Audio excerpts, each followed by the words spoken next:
কি অবস্থা দাদু ভাইরা, ইনি নাকি বাংলাদেশের সবচেয়ে সুদর্শন পুরুষ। মিডিয়া আইকনিক 2025-এর অনুষ্ঠানে উনি সুদর্শন পুরুষ হিসেবে অ্যাওয়ার্ড পাইছে। এখন কি বলতাম, ওনারা বানায় দিছে সুদর্শন পুরুষ। সুদর্শন পুরুষ হচ্ছে বাংলাদেশের শাকিব খান, অন্যান্য যারা আছে নায়ক নায়িকা তারা।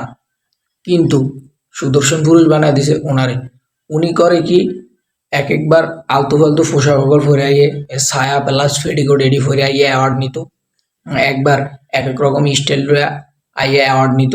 ওনারা দিছে সুদর্শন পুরুষ বানায়। উনি যে পুরুষ নাকি মহিলা এটাই তো সন্দেহ লাগতে আছে আমার। হ্যাঁ, আর কেউরে ফাঁস না তোরা অ্যাওয়ার্ড দেওয়ানোর লাগিয়া? এই মাঙ্গের নাতিরে ধরে আনছস অ্যাওয়ার্ড দেওয়ানোর লাগিয়া? এ মানে এই অ্যাওয়ার্ড পাওয়ার পরে এখন আমার তো মানে পুরুষ জাতির কলঙ্ক এলো। আমার মনে হইতেছে যে যদি নিজের বিসিতে একটা সিপ দিয়ে সিটকে দিতে পারতাম তাহলে হয়তো বা একটা শান্তি ফান্তি পাওয়া যেত।